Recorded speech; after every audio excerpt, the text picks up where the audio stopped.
Buenas noches, Dios les bendiga. Desde la ciudad de Canelones, capital histórica de la bandera, República Oriental del Uruguay, le damos la bienvenida a un nuevo capítulo de la Ruta de la Fe. Les habla Luis Curbelo. En esta noche vamos a estar tocando el tema Consolados para consolar. Y con tal motivo vamos a leer en la Biblia las palabras que escribió el apóstol San Pablo a la iglesia de Corinto. Segunda de Corintios, capítulo 1, versículo 3 en adelante. Dice así: Bendito sea el Dios y Padre de nuestro Señor Jesucristo, Padre de misericordias y Dios de toda consolación, el cual nos consuela en todas nuestras tribulaciones,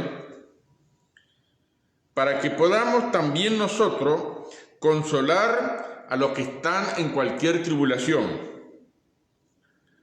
por medio de la consolación con que nosotros somos consolados por Dios. Porque de la manera que abundan en Cristo, porque de la manera que en nosotros abundan las aflicciones de Cristo, así abunda también por el mismo Cristo nuestra consolación. Y sigue hablando del tema hasta el versículo 11, hay varios detalles ahí relacionados con la consolación. Lo que Pablo dice en primer lugar, que Dios es el Dios de toda consolación. Dios consuela al ser humano. Dios consuela en persona a sus hijos. Cuando me convertí, el 8 de diciembre del año 1974, a los 2 o 3 meses, no pasó de ahí, tuve en mi familia una circunstancia bastante negativa que me afectó. Mi padre se enojó y bueno, ahí hubo un drama en el cual me tocó llevar la peor parte. Entonces, aunque tenía 17 años, me fui a mi cuarto y me puse a llorar como loco sentado en la cama. Allí sentado en la cama, con la espalda contra la pared, di rienda suelta a mi llanto y al dolor por un incidente ahí particular que había sucedido y que de alguna manera me perjudicaba por una acción que mi padre había decidido. Lo interesante, he repetido varias veces que el día que me convertí, durante casi 2 años, no entendí mucho de lo que había pasado en mi vida. Pero ese día que estaba llorando allí, sentado en mi cama, con la espalda apoyada contra la pared, mientras lloraba, en un momento comencé a experimentar que algo se posaba en mi cabeza y que comenzaba a bajar lentamente, recorriendo todo mi cuerpo hasta llegar hasta la punta de los dedos. Y era una sensación agradable, como que me hacía masaje por dentro, y abruptamente dejé de llorar porque ya como que había recibido en ese momento un consuelo de parte de Dios. Lo irónico fue que no lo relacioné con un consuelo porque de hecho me había convertido hacía 2 o 3 meses y no sabía nada de las cosas de Dios. Pero en ese momento, allí sentado en mi cama, experimenté esa sensación agradable en todo mi cuerpo que se posó sobre mi cabeza, se detuvo un momento ahí y fue bajando por todo mi cuerpo y me consoló, dejé de llorar. Lo curioso, que en los días que siguieron, esa experiencia que no supe explicar, y pensé que podía Dios haber hecho algo, pero esa experiencia de ese día me fortaleció para los días que vinieron. Y durante un buen tiempo me sentí fortalecido, me sentí con ganas de seguir luchando. En el andar del tiempo, a medida que fui aprendiendo a conocer los detalles de la vida cristiana, me di cuenta que ese día experimenté la consolación de Dios. Y esa consolación me fortaleció hasta el próximo drama en el cual tuve que venir a la presencia de Dios y seguir recibiendo esa fuerza renovadora que me daba la energía, me daba las ganas de seguir luchando y seguir hacia adelante. En la Biblia tenemos un retazo de la historia judía relacionada con el profeta Elías. Elías tuvo que enfrentar nada menos que a un rey, el rey Acab, un rey bastante venido a menos en lo moral. Tenía una esposa que era idólatra, una esposa que continuamente lo estaba pinchando, lo estaba manejando, y el rey sintió esa influencia de su esposa y se dejó llevar. Se apartó del Dios vivo para adorar los dioses de la esposa. Y en ese momento de la historia, el profeta Elías se presenta, le dice al rey que de aquí en adelante no va a llover si no es por mi palabra. Y así pasó 3 años y 6 meses, si mal no recuerdo, en que no llovió en toda la tierra de Israel. Y cuando Elías se presenta delante del rey y le dice esa palabra, entonces se va, y se va a otra tierra. Pasado ese tiempo de 3 años y pico, Elías vuelve, se enfrenta con el rey, se enfrenta con los profetas de Baal, el dios de la lluvia, 450 personas que eran sacerdotes de Baal, y ahí en un drama que se relata ahí en el capítulo 19, por ahí del primero libro de Reyes, se cortaban con cuchillos esperando que Baal respondiera con la lluvia, y resulta que Baal no respondió. Entonces Elías mandó a hacer un altar, lo hizo rociar de agua y se fue al monte Carmelo a orar. Y estuvo orando hasta que apareció en el cielo una nube como la mano de un hombre. Y esa nube se fue haciendo más grueso, vino la tormenta, vinieron los rayos, cayó lluvia en la tierra de Israel.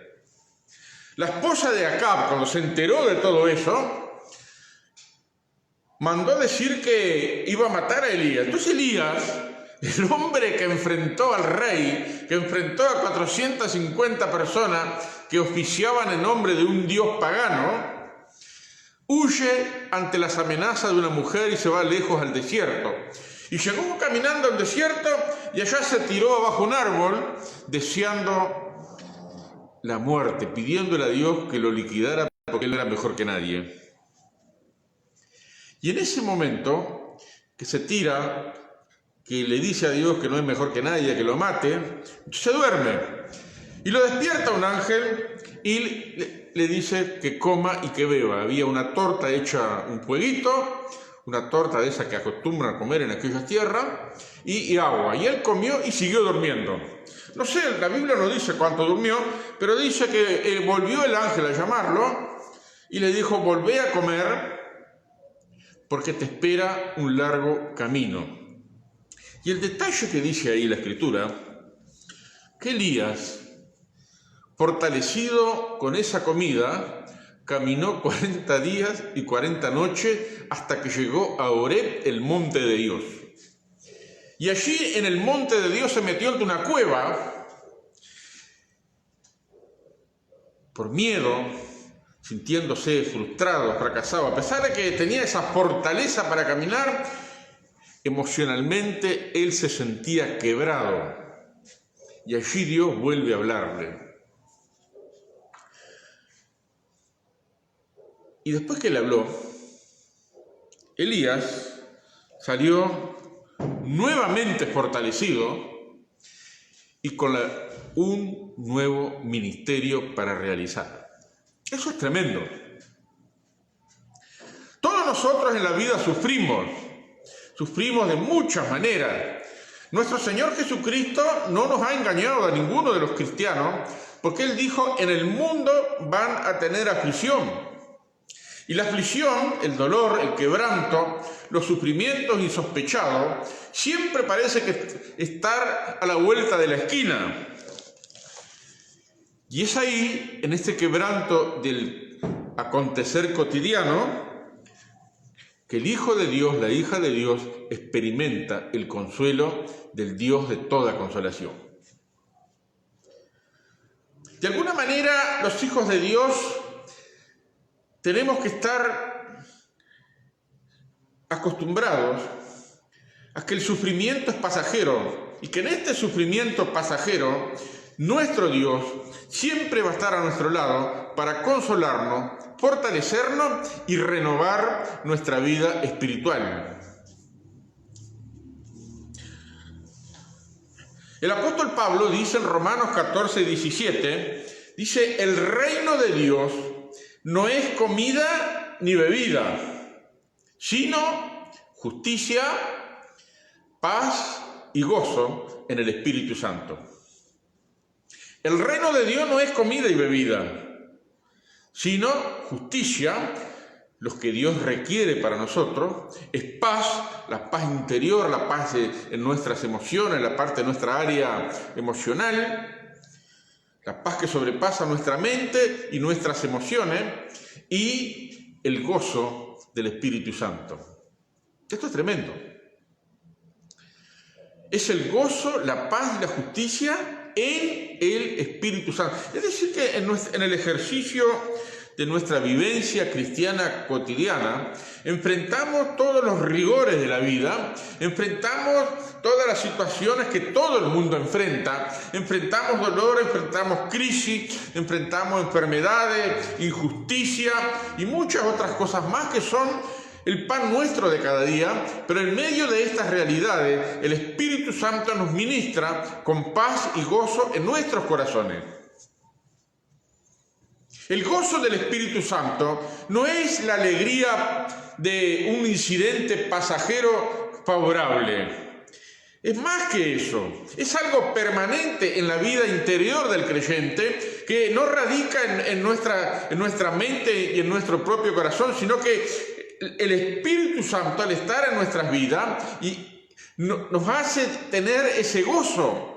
El gozo de que uno, a pesar de que sufre, está contento. El gozo de que, aunque parece todo negro en el futuro, uno sigue caminando en la fe porque sabe que al andar en el Espíritu, Dios, así como nos consuela, Él nos va a sacar adelante en toda situación. Lo interesante que quiero destacar, sobre todo con el tema de Elías,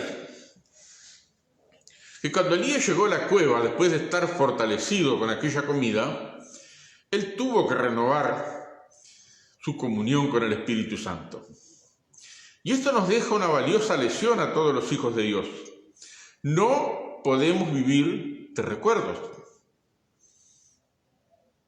Los seres humanos, y más los uruguayos, que somos personas melancólicas, somos personas flemáticas, que vivimos mucho recordando el pasado, la vivencia cristiana, la Biblia nos deja constancia de que no podemos vivir con los recuerdos.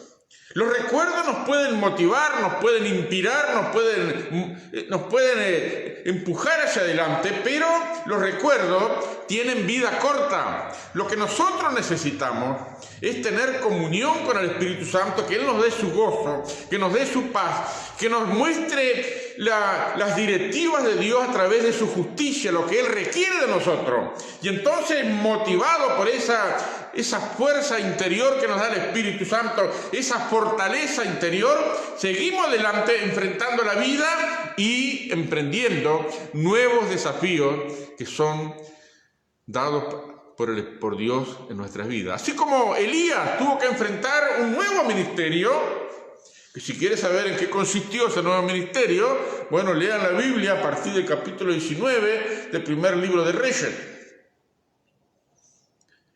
No tenemos que tener miedo ni tener autocompasión de nosotros mismos por las penas que nos toca atravesar en esta vida, porque todo lo que enfrentemos aquí abajo va a ser motivo, va a ser la oportunidad que Dios va a tener para transmitirnos su consuelo a través de su Espíritu Santo, para darnos su fortaleza, para ayudarnos a caminar diariamente y cumplir el ministerio o los nuevos ministerios que el Espíritu de Dios puede transmitirnos en nuestras vidas, como parte de la voluntad de Dios para nosotros.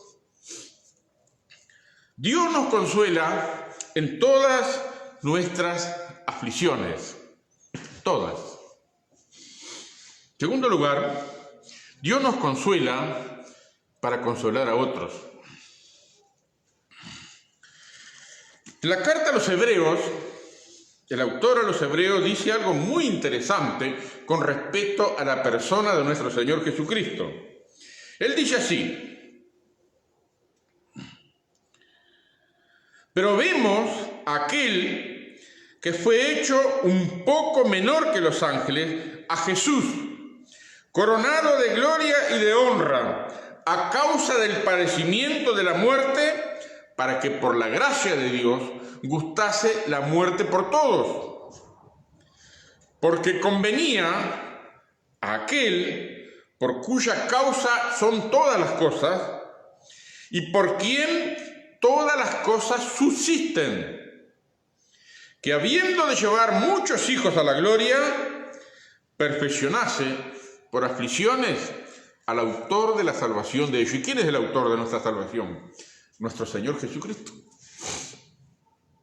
Aunque era hijo, por las cosas que padeció, aprendió la obediencia.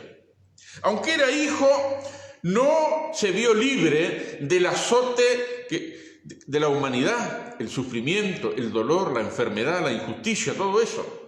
Cuando miramos el contexto de los evangelios, aparecen los hermanos de Jesús, aparece María, la madre de Jesús, pero José, su padrastro, no aparece, de lo cual sugiere que María era viuda. Y al ser viuda, al morir su marido, al morir el sostén de la familia, y en aquella época la figura masculina era muy fuerte, entonces toda la responsabilidad de José como hombre de la casa pasó a la persona de Jesús, que era el primogénito, el primer hijo que tuvo María. Y así Jesús se crió en el ambiente de tener que proveer para su familia, de tener que pensar, tener que organizar las cosas, tener que trabajar, tener que esforzarse, tener que decirle a sus hermanos cuáles eran sus roles cotidianos. Tal punto que Jesús aprendió el oficio de carpintero que su padrastro José le enseñó.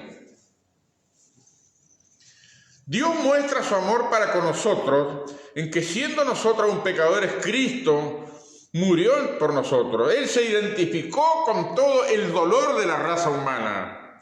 Jesús nos dice en Isaías 700 años antes de Cristo que Jesús era el varón de dolores, experimentado en los quebrantos. De manera que nuestro Señor Jesús, para consumar nuestra salvación, para consumar su sacrificio en la cruz y resucitar a los muertos, primero tuvo que atravesar por el dolor y el sufrimiento y tener ese vínculo con los seres humanos. Dice también en Hebreos: porque el que santifica y los que son santificados de uno son todos, por lo cual no se avergüenza de llamarlos hermanos. Es decir que no solamente sufrió nuestros dolores, no solamente pasó por todas las amarguras de la vida, sino que en ese vínculo se solidarizó con nosotros, y ahora dice la Escritura que Jesús no se avergüenza de llamarnos hermanos. ¡Qué tremenda es esto! A lo largo de mi vida, en estos 47 años que soy cristiano, he visto a otros cristianos avergonzarse de mí, porque sos un bruto, sos un ignorante, mirá cómo hablás, mirá cómo sos, mirá que esto, mirá que lo otro, mirá la familia que tenés, mirá aquello, mirá que... Pero ¿saben? Jesús no se avergüenza de llamarnos sus hermanos. Y en este proceso en que también nosotros sufrimos, Él nos consuela para que seamos capaces de consolar a otros.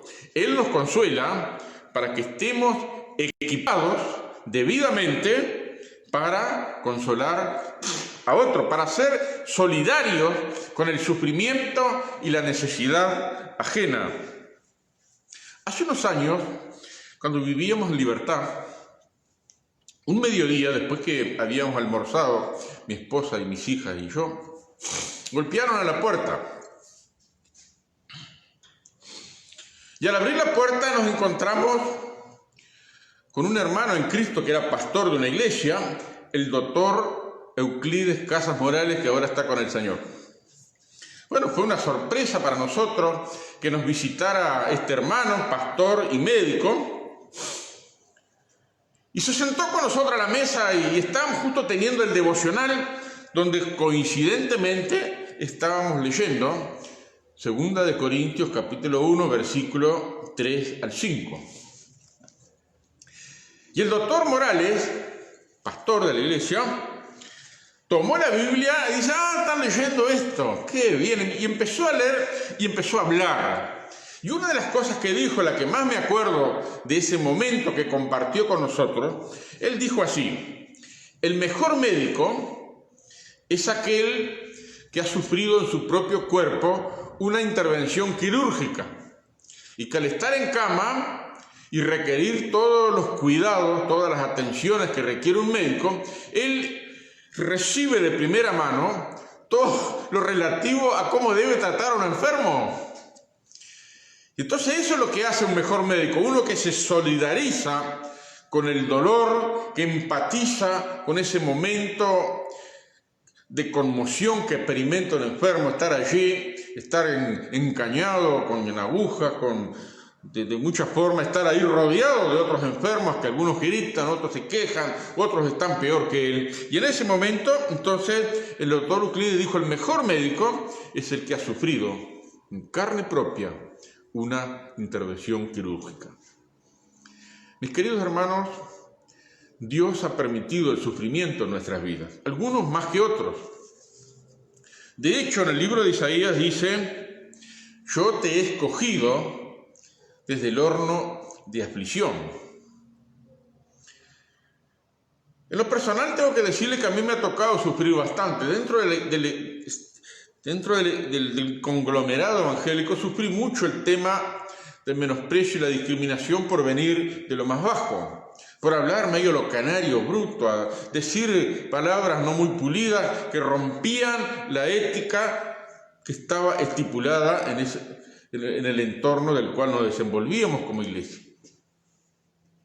Pero, a pesar de todo eso, el Espíritu de Dios siempre estaba consolando y fortaleciendo. Y ahí en ese drama, a pesar de todo, Dios no se avergüenza de llamarnos sus hermanos y Él nos capacita.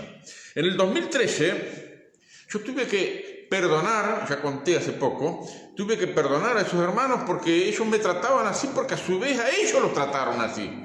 Entonces decidí perdonarlos y bueno, me vi libre de una carga al perdonarlos. Pero en el 2015, cuando me operaron de cáncer en el colon, estuve 8 meses postrado en un sillón de día y de noche, que el mundo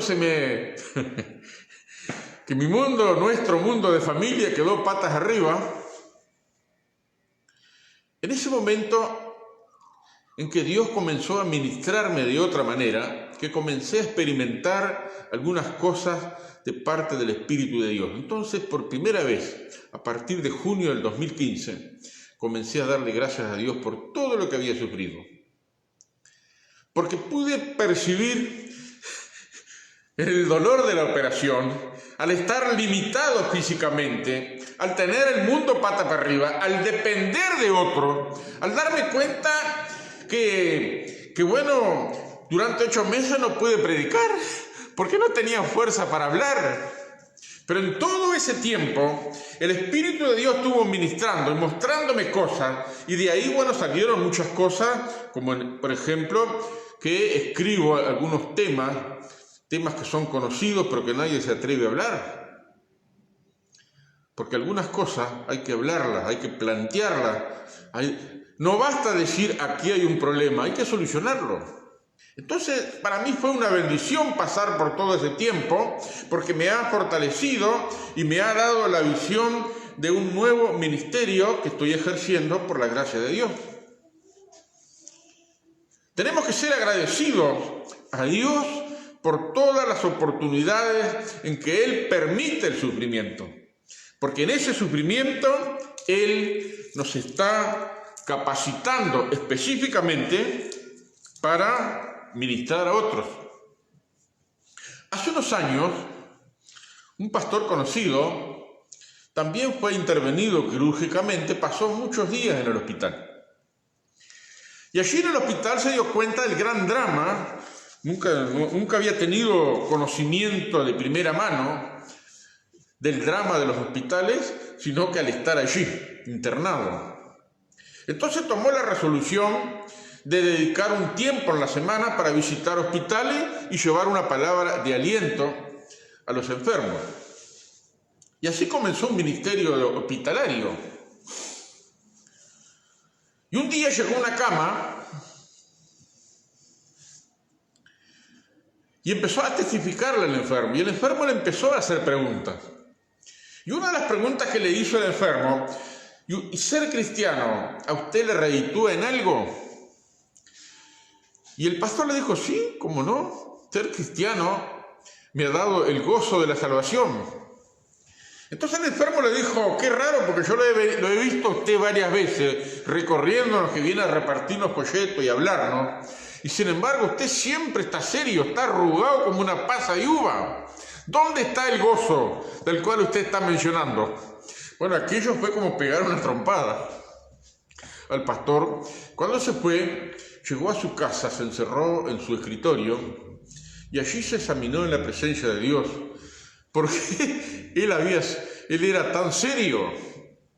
Y entonces se dio cuenta que en el afán de mostrar que era un cristiano serio, se había presionado a sí mismo para ser siempre serio y había impedido que el gozo del Espíritu Santo se irradiara a través de su vida. Y eso fue lo que lo motivó a buscar la presencia de Dios, a quebrantarse y a permitir que el Espíritu de Dios produjera gozo en su vida, un gozo que fuera evidente para las personas a quienes él le tocaba ministrar. Esto es algo para examinarnos, ¿verdad? Dios nos consuela en todas nuestras tribulaciones para que a su vez nosotros podamos consolar a otros. Ahora fíjense lo que dice Pablo: con la misma consolación con que Dios nos consuela a nosotros.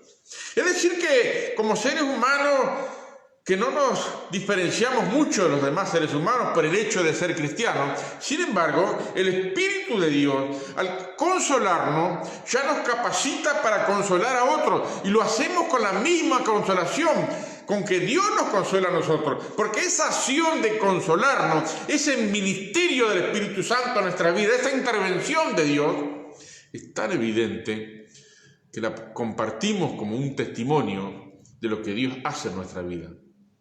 Y eso es lo importante para el cristiano, dar testimonio de la gracia de Dios.